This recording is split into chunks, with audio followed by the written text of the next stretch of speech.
মিঠিকে নিয়ে বাজে কথা বলায় এবার সকলের সামনে বর্ষার গালে কষিয়ে চড় মেরে দিল বুবলাই। এমনটাই দেখতে পারবেন আজকের নতুন পর্বে। বিস্তারিত জানতে সম্পূর্ণ ভিডিওটি দেখতে থাকুন। গল্পের শুরুতে আমরা দেখতে পারবো নতুন মিষ্টি নিয়ে বাড়িতে হাজির হয় আর তখনই চিৎকার করতে থাকে, আরে বাড়িতে এভাবে মন মরা হয়ে বসে থাকলে হবে নাকি?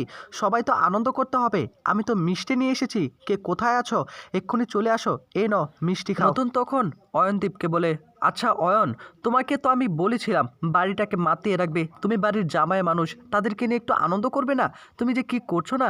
তখন আবার অয়নদীপ বলে, আচ্ছা নতুন দা, তোমার কি হয়েছে বলো তো? হঠাৎ করে তুমি মিষ্টি নিয়ে আসলে, বাড়িতে আনন্দ করার কথা বলছো, কি হয়েছে? কমলিনী তখন নতুনের দিকে তাকিয়ে বলে, কি ব্যাপার, হঠাৎ করে তুমি মিষ্টি আনতে গেলে কেন? তখনই আবার নতুন বলে উঠে, আরে একটু পরই তো জানতে পারবে, আরে এখানে খুব ভালো মিষ্টি আছে, আমি আসার সময় একটা বিখ্যাত দোকান থেকে এই মিষ্টিগুলো নিয়ে এসেছি। আর কমলিনী, এই মিষ্টিগুলো তো তোমার পছন্দ, আর সেই জন্যই তো আমি এই মিষ্টিগুলো এনেছি। তারপরও তোমরা এত কথা বলছো। আরে বাড়িতে আনন্দ হতে পারে না, বিভিন্ন কারণে তো হতে পারে, কোনো এক কারণে হয়তো বা এই মিষ্টিগুলো এনেছি, সেটা তোমরা ধরে নাও। নতুনের এই কর্মকাণ্ড দেখে মিঠি ভীষণ রকম বিরক্ত হয়ে দাঁড়িয়ে থাকে, অর্থাৎ নতুন কাকু কী করছে কিছুই বুঝতে পারছে না। ঠাম্মি তখন নতুনের দিকে তাকে বলে, ও বুঝতে পেরেছি, বউ মিষ্টি পছন্দ করে, তাই দোকান থেকে মিষ্টি নিয়ে এসেছিস, তাই না রে? আর আমরা কি কি পছন্দ করি সেটা তো একবারও জানতে চাইলি না, আমরা কি খেতে ভালোবাসি সেটা তো একবারও বোঝার চেষ্টা করলি না, শুধু বউ বউ করেই যাচ্ছিস করেই যাচ্ছিস। তখনই আবার নতুন বলে ওঠে, শোনো মাসি, তোমাকে একটা কথা বলে দিচ্ছি, একদম হিংসা করার চেষ্টা করবে না, হিংসে করবে না। তুমি কি ভেবেছো যে তুমি কি পছন্দ করো সেটা আমি জানি না? আরে সব আমি জানি, আমি সেটাও নিয়ে এসেছি। আরেকটা কথা, আমরা আজকে বাইরে ডিনার করতে বের হব। এদিকে বর্ষা তখন বলে, কি ব্যাপার নতুন কাকু, তোমার কি প্রমোশন হয়েছে? তখন বর্ষার দিকে তাকিয়ে বলে, না বর্ষা, আমার প্রমোশন হয়নি, কিন্তু অন্য একটা কারণে আমি মিষ্টি নিয়ে এসেছি। এ কথাগুলো শোনার পর তখন আবার কুর্চি বলে, নিশ্চয়ই তোমার প্রমোশনটা হয়নি, আর প্রমোশন হলে হয়তো বা তোমাকে অনেক দূরে চলে যেতে হতো, সেটা ভালোই হয়েছে তোমার প্রমোশন না হয়ে তুমি এখানেই থাকবে। আর এই খুশি থেকে কোনোভাবে মিষ্টি নিয়ে এসেছো নাকি? আমি কিন্তু কিছু বুঝতে পারছি না নতুন দা, তুমি কিন্তু সবটা খুলে বলো, আমি কিন্তু আর মেনে নিতে পারছি না। নতুন তখন বলে, আরে সবটাই তো জানতে পারবে, তোমরা তো সবটাই জানো। এতদিন আমরা মিঠির বিষয়টা নিয়ে খুব হতাশার মধ্যে ছিলাম, এতদিন মিঠিকে নিয়ে নানা কৌতূহল সৃষ্টি হয়েছিল। কিছুক্ষণ পরই সেখানে বুবলাই এসে বলে, কী ব্যাপার, এত চেঁচামেচি হচ্ছে কেন, কিসের এত আনন্দ? তখনই আবার নতুন বলে ওঠে, মিষ্টি নিয়ে এসেছি, এই মিষ্টিগুলো একটু বিতরণ করে দে। বুবলাই, তুই কিন্তু বাড়ির বড় ছেলে, কাজটা কিন্তু তোকেই করতে হবে। এদিকে মিষ্টির প্যাকেটটা টান দিয়ে নিয়ে চলে যায় বাবিল। বর্ষা তখন নতুনের দিকে তাকিয়ে বলে, তা মিঠির বিষয়টা নিয়ে কী এমন কথা বলছিলেন নতুন কাকু, সেটা একটু খুলে বলো না, কোনো কি সুখবর আছে নাকি? এ কথাগুলো শোনার পর তখনই মিঠিল বলে ওঠে, তোমাকে বলছি বর্ষাদি, আগে আগে না তুমি কোনো কথা বলতে যেও না, যেহেতু নতুন কাকু এসেছে নিশ্চয়ই কোনো না কোনো কারণ হতে পারে, কারণ ছাড়া তো আর মিষ্টি আনেনি, সেটা যে কোনো কারণে হতে পারে। এখন আপাতত নতুন কাকু তুমি বলো আসল কারণটা কি, কেন তুমি মিষ্টি নিয়ে এসেছো? নতুন তখন বলে, আরে সবটাই বলছি, এতদিন তো তোমরা জানো যে মিঠির শরীরটা খুব খারাপ ছিল, আমরা কেউ কোনো কিছুই জানতাম না। আর মিঠির নানা রকম টেস্ট হয়েছিল, সেই টেস্টের রিপোর্টগুলো তো আটকা ছিল। কী রে মিঠি, তুই কি চলে যাচ্ছিস নাকি? মিঠি রাগ করে চলে যেতে যাবে, ঠিক সেই মুহূর্তে নতুন বলে ওঠে, তোর জন্যই তো একটা সুখবর আছে, সেই সুখবরটাই তো দেওয়ার জন্য আমি এখানে দাঁড়িয়ে রয়েছি। আসলে মিঠির যে প্রবলেমটা হয়েছে না, ছোট্ট একটা সিস্ট ছিল, আর সেটাই বড় হয়ে গিয়েছে। এটা নিয়েই এতদিন আমরা ভীষণ রকম চিন্তা করছিলাম, এখন আর কোনো দরকার নেই, ছোট্ট একটা অপারেশন লাগবে, সে অপারেশনটা করলে মিঠিমা একদম ঠিক হয়ে যাবে। এই কথা শোনার পর তখনই সকলের মাথায় আকাশ ভেঙে পড়ে, আর তখনই নতুন বলে ওঠে, আর এই খুশিতেই না আমি মিষ্টি নিয়ে এসেছি, সকলকে মিষ্টি বিতরণ করতে হবে। এতদিন আমরা নানা রকম চিন্তা ভাবনা করেছি, মিঠির কী রোগ হতে পারে এটা নিয়ে চিন্তা করেছিলাম, অবশেষে রিপোর্টটা আমি হাতে পেয়ে গিয়েছি, সবটাই পরিষ্কার, ছোট্ট একটা অপারেশন করলে সব কিছু ঠিকঠাক হয়ে যাবে। কমলিনী কুর্চির কাছে এসে বলে, দিদিভাই এটা কি আসলে সত্যি নাকি? কুর্চি তখন বলে, আমার তো তাই মনে হচ্ছে, নতুন দা তো মিথ্যে কথা বলে না, আমার তো এটাই মনে হচ্ছে। এদিকে তখনই আবার বাবিল বলে ওঠে, ও তার মানে কী রোগ বাঁধিয়েছে সেটা এখন পরিষ্কার হয়ে গিয়েছে, না খেতে খেতে এই অবস্থা করে ফেলেছে, আর সেজন্য তুমি মিষ্টি নিয়ে এসেছো? তখনই আবার নতুন বলে, শুধু মিষ্টিই না, আজকে সকলে মিলে একসঙ্গে ডিনার করব, সেটার প্ল্যানও কিন্তু আমি করে ফেলেছি। বাড়িতে আনন্দ করতে হবে না, এই বিষয়টাকে সেলিব্রেট করতে হবে না?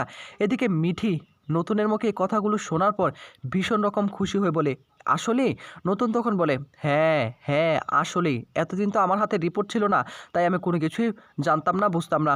মিঠি তখন ভীষণ রকম খুশি হয়ে নতুনের কাছে আসে এবং তখনই নতুনকে জড়িয়ে ধরে কান্নায় ভেঙে পড়ে। কমলিনীও কান্নায় ভেঙে পড়ে। আসলেই কি সত্যি কিনা সেটা এখনও কিছুই বুঝতে পারছে না। তখনই নতুন বলে, এতদিন তো ইউরিন টেস্টের কোনো রিপোর্ট পাইনি, তাই কাউকে কোনো কিছু বলতে পারিনি। কে কী মনে করেছে? অন্যদিকে বর্ষা মনে মনে বলে, না না, যে করেই হোক এই টেস্টটাকে আমাকে দেখতেই হবে, ইউরিন টেস্টটাকে খুঁজে বের করতেই হবে। আমার কেন জানি মনে হচ্ছে মিঠি আসলে কিছুক্ষণ পরেই কৃষাণু সেখানে চলে আসে। বর্ষা তখন নতুনের দিকে তাকিয়ে বলে, এটা তো খুশির কোনো সংবাদ নয়, তারপর তুমি কেন মিষ্টি আনতে গেলে? বাড়িটা কি একটা খেলার মঞ্চ হয়ে গিয়েছে নাকি? কিছুই বুঝতে পারছি না। মিঠির এরকম একটা সিচুয়েশন, তার মধ্যে তোমরা বলছো একটা অপারেশন হবে আর এটার জন্য তোমরা মিষ্টি নিয়ে এলে? এটা কি করে হতে পারে? অয়নদীপ তখন বলে, শোনো বর্ষা, একটা কথা বলছি, সবসময় যে সুখবর হলে মিষ্টি আনতে হয় তার কি মানে হয়? সুখবর ছাড়াও মিষ্টি আনা দরকার। যেমন আজকে নতুন দা মিষ্টি নিয়ে এসেছে, মিঠির একটা অপারেশন হবে, এটা হলো উৎসাহ দেওয়ার জন্য এনেছি। এতে কি তোমার কোনো ঘাবলা আছে নাকি? তোমার কোনো সমস্যা আছে? তখনই বর্ষা বলে, আমার কেন সমস্যা থাকবে, আমি যেটা বাস্তব কথা সেটাই বলছিলাম আর কি। তখনই আবার কৃষাণু বলে ওঠে, অপারেশন? কিসের অপারেশন করবে? আর মিঠির কি হয়েছে কিছুই তো আমি জানি না। কমলিনী কুর্চির কাছে এসে বলে, আমি কিন্তু কিছুই বুঝতে পারছি না, আসলে কোনটা সত্যি কোনটা মিথ্যে। মিথ্যে কথা বলছে না তো? তখনই কুর্চি বলে, তোমার কি মনে হয় নতুন দা কি মিথ্যে কথা বলার মানুষ নাকি? এদিকে তখনই কৃষাণুকে সামনে পেয়ে কৃষাণুকে জড়িয়ে ধরে ফেলে মিঠি। আর তখনই নতুন বলে ওঠে, ওই দেখো মিঠিমার আবার শুরু হয়ে গিয়েছে, এখন ইমোশনে একদম ভরে যাবে। কৃষাণুকে দেখে জড়িয়ে ধরে ফেলেছে। এদিকে তখনই নতুন সকলের সামনে বলে, এভাবে কান্নাকাটি করলে কি হবে নাকি? আমাদের তো প্ল্যান করতে হবে, আমরা কোথায় খেতে যাব? বাইরে খেতে যাব নাকি বাড়িতেই খাবো? একটা সেলিব্রেশন করতে হবে না? এদিকে তখনই কমলিনী নতুনের দিকে তাকিয়ে মাথা নাড়াতে শুরু করে যে আসলে সত্যি নাকি। আর তখনই নতুন বলে, হ্যাঁ আসলেই এই বিষয়টাই সত্যি, মিঠির আসলে কিচ্ছু হয়নি। এই কথাগুলো শোনার পর সকলেই ভীষণ রকম খুশি হয়ে যায়। এদিকে তখনই আবার কৃষাণু বলে ওঠে, অপারেশন? কিসের অপারেশন সেটা কিন্তু এখন আমি জানতে পারলাম না, আমাকে বাদ দিয়ে কি সব কিছু করা হচ্ছে নাকি?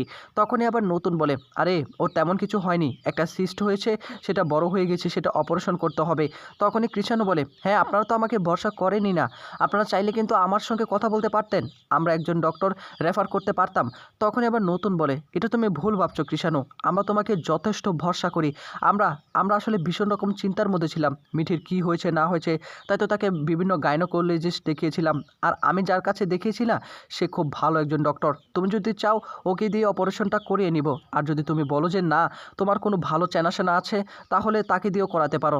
এদিকে বর্ষা তখন বলে, বাবা বাড়িতে কি হচ্ছে কিছুই বুঝতে পারছি না। বর্ষা তখন মিঠির দিকে তাকিয়ে বলে, তা মিঠি, তোমার এত বড় একটা অপারেশন হবে, তোমার কি ভয় করছে না নাকি? তুমি তো হাসি খুশি দেখছি।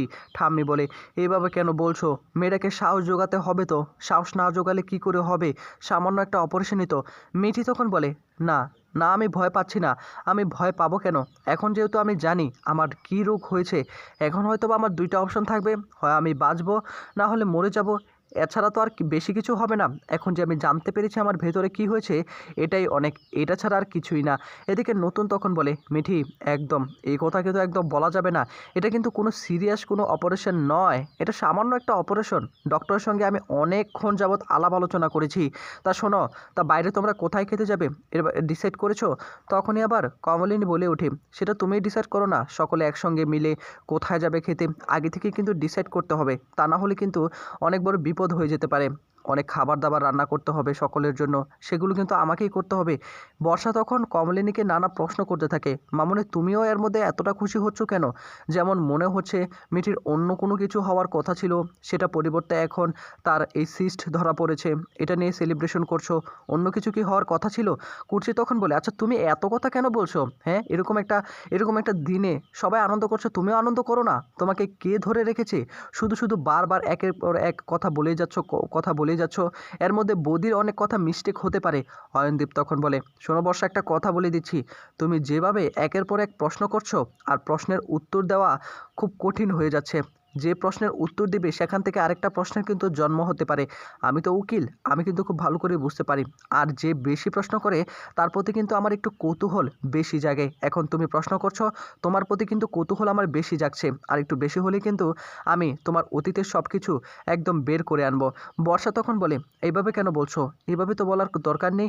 এদিকে মিঠিল তখন বলে, এভাবে বলবো না তো কীভাবে বলবে? তুমি তো অনেকভাবে আমাদের কথা শোনার চেষ্টা করেছো, আড়ি পেতে শোনার চেষ্টা করেছো। আমরা কি শুনছি, কি বলছি না বলছি সবটাই শোনার চেষ্টা করেছো, কিছুই তো শুনতে পাওনি। এদিকে বর্ষা তখন বলে, না, কোথায়? আমি তো কখনো আড়ি পেতে শুনিনি, আমাকে ডাকা হয়নি, আর সেজন্যই আমি গিয়েছিলাম। আমাকে কেন ডাকা হবে না একসঙ্গে? বুবলাই তখন বলে ওঠে, তুমি যখন ডাকার যোগ্যতা অর্জন করবে ঠিকই তোমাকে ডাকা হবে, এর আগে তোমাকে ডাকা হবে না। যেমন মিঠিল এ বাড়িতে বউ হয়ে এসেছে, তাকে তো সকলে একসঙ্গে মিলে ডাকাডাকি করে কথাবার্তা বলে। তুমিও তাহলে সেরকম সিচুয়েশন তৈরি করো, তাহলেই হবে। এদিকে তখনই আবার বর্ষা সকলের মাঝে বলে ওঠে, আমার কেন জানি মনে হচ্ছে মিঠির আগে অন্য কোনো রোগ ছিল, এখন অন্য কোনো রোগ, আর এটাকে ধামাচাপা দেওয়ার জন্য এরকম একটা নাটক সাজানো হচ্ছে। একথা শোনার পর তখনই কমলিনী নতুন সকলের মাথায় আকাশ ভেঙে পড়ে। বুবলাই তখন রেগে গিয়ে কমলিনীর সামনে বর্ষাকে চড় মেরে দেয়। তো বন্ধুরা, এই ছিল আপডেট। নেক্সট আপডেট পেতে চ্যানেলটিকে সাবস্ক্রাইব করে রাখুন।